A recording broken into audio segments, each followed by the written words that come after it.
Το πρόβλημα είναι ότι όταν δίνεις εξουσία σε εξουσιαστές, δεν μπορούν να τα χρησιμοποιήσουν σωστά. Όταν παίρνεις εξουσία δεν θέλεις να τη δώσεις πίσω. Ήταν ένα μεγάλο σφάλμα στο σύστημα, δίνοντας εξουσία σε κάποιους. Δεν μπορούν με τίποτα να αλλάξουν τα πράγματα. Γι' αυτό πρέπει να επιστρέψει η εξουσία στον κόσμο, στους ανθρώπους, στους πολίτες.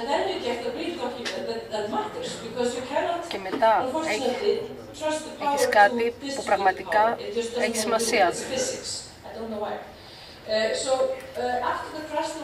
Μετά την κατάρρευση υπήρχε μια στιγμή καθαρότητας. Επιτέλους καθίσαμε να σκεφτούμε τα πάντα. Αλλά πώς θα το κάναμε? Θα πάρουμε 20 δικηγόρους να κάτσουν σε ένα ωραίο δωμάτιο και να φτιάξουν να κάνουν απλά αλλαγές στο ήδη υπάρχον? Ξέραμε ότι οι παλιοί τρόποι δεν λειτουργούσαν.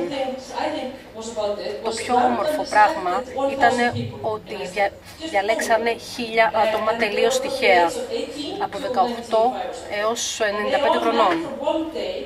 Και όλοι καθίσανε σε μια μέρα και καθίσαν και σκεφτήκανε τι θα ήταν το καλύτερο και τι είναι αυτό που θέλουν για το σύνταγμά τους. Με μεγάλες προσδοκίες και όμορφες εικόνες για την κοινωνία.